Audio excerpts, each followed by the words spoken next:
Windjammers 2. Greetings, Indie Warriors, and welcome to I Dream of Indie. My name is Gamer Joe, bringing you another review today as we look at sports arcade game Windjammers 2, the long-awaited sequel to the Neo Geo original, which was released all the way back in 1994. And amazingly, Windjammers was never seen on any other platform outside of the Neo Geo due to Data East owning the rights to the game. So for developer Dotemu to go through the trouble of not only tracking down the rights holders, but to convince them that they could produce a worthy sequel is really quite fascinating. However, 1994 was a long time ago, so revitalizing Windjammers and making it relevant would be no easy task, but thankfully Dotemu are more than up to the job. Vamos! Tiro definitivo! 3 points! On the surface, Windjammers 2 has a very simple premise, just as its predecessor did. You toss a disc into your opponent's net and stop them from doing the same to you. Conceptually, it's a lot like playing Pong or air hockey when you think about it. However, Windjammers 2 also incorporates some wild special attacks and a variety of different throws that almost give it a bit of a fighting game feel as well. This makes for a much faster and downright more exciting experience than Pong ever was. Windjammers 2 has just a small handful of modes here in traditional arcade fashion. You have that arcade mode, of course, which has you battling through various opponents to win a championship, a versus mode where you can play against a friend locally, and then an online mode, which sadly I was unable to test for this review. The arcade mode features 3 different difficulty options, easy, normal, and hard, and players can select between 10 different characters, 6 returning from the original Windjammers, and each character will also have unique speed and power statistics, as well as a special move all of their own. While this game is easy enough for anyone to pick up and play, the developer has done a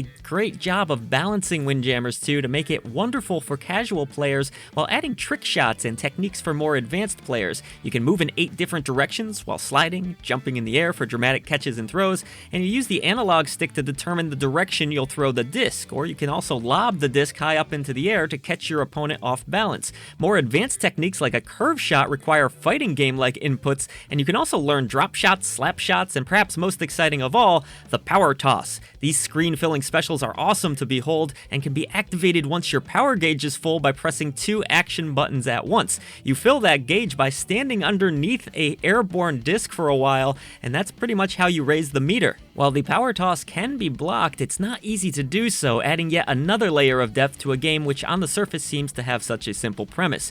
Getting back to the arcade mode, the game is broken up into rounds where you can usually choose between 2 different opponents for a given round. The game does have a decent variety of arenas, though I could have done with 1 or 2 more, and they range from beach battles in the sand to a casino where your disc actually acts as a poker chip with a set amount of points attached to it, so there was some creativity put into each of these levels. Other levels, like a junkyard for example, have obstacles in the middle that can be used to your advantage. You can try bouncing your disc off corners and edges for strategic shots, and should you get the disc into a red colored section of your opponent's net, you'll generally gain more points. Each round in Windjammers 2 is broken up into sets, which can be won by either having a higher score than your opponent before time runs out, or winning the set outright. I must admit though, the difficulty balancing of AI opponents did feel a bit off at times. I tried all 3 difficulties for this review and didn't necessarily notice a massive difference between normal and hard. Heck, even on easy sometimes, the AI could feel a little bit cheap, but ultimately, I was able to get a lot better at this game the more I played it, which is always a good thing. Each character does have a fun ending as well, so something to shoot for there, and to break up the action, you do also get the occasional bonus round, like having to control a dog and catch the disc, which I thought was a great callback to classic arcade games. It almost reminded me a bit of something you would see in an old Capcom arcade game, like Street Fighter II or Final Fight. Mechanically, this game feels really great. The controls are extremely responsive, matches are intense, and I loved implementing some of the more advanced techniques in critical moments. Nothing is more satisfying than having a really tight match, only to grasp victory from the jaws of defeat with a special move or dramatic spiking of the disc.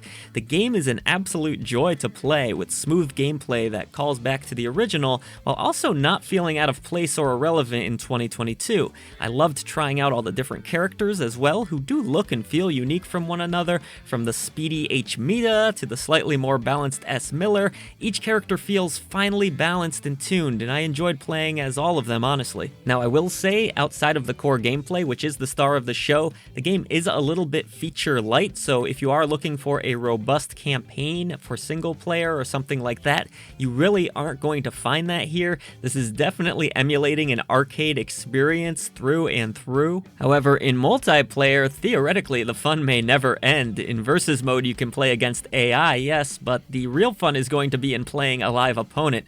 Here you can choose the length of a round, as well as the set points required, and how many sets will be required to claim ultimate victory.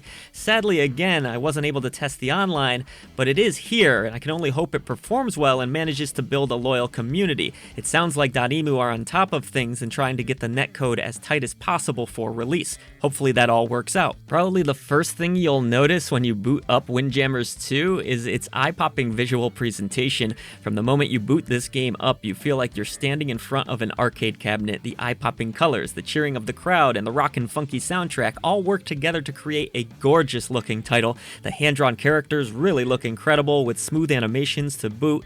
I loved character expressions when a disc would get by them, or the awesome-looking jump animations as you grab discs in mid-air. All of the characters and environments have a really bright, beautiful artistic style that makes Windjammers a joy to watch in motion. Sound effects are also very reminiscent of a classic arcade game, with that distinct echo to the announcer's voice, and I just thought this game was a real treat to both watch and listen to, especially for fans of classic arcade games. It's been a long time coming, but I think Windjammers 2 was well worth the wait. While it is a little bit light on content, the game more than makes up for that by offering fast, frantic, and downright fun gameplay. It looks great, it plays great, and hopefully it won't be another 28 years or so until we get another one. I was on the fence here, but actually at the end of the day, just because it's such a dang fun game, I am going to award Windjammers 2 the golden genie lamp of approval. Yes, it is a little feature light, but it makes up for that in just being downright fun, along with its stunning 2D animations and a glorious soundtrack. Really great, fun, entertaining arcade throwback here. Well done. 5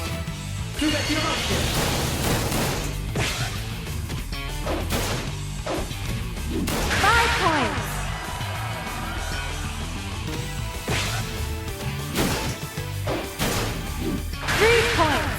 Thank you so much for watching the latest video from I Dream of Indie. We would now like to take a moment to pay tribute to our great indie warriors who support us through channel memberships. Bill T, Christian Cruz, Kevilo, Mitchell Hall, Chris Jackson, Nathan Moore, Adriana Amato, CJR, C. Coyle, Skeptism, Haley, Julian Kolbish, Jen Rose, Jesse, CPM, Bunny, JRS the 8th, Raylin, Marky Mint, Dave Harp, Peekaboo, and Lex Noyle. Thank you so much for all you do for independent developers, publishers, and for I Dream of Indie. Everybody else, please head down to the description box below. Let's defeat the gaming echo chamber and bring a voice to the voiceless ones in gaming.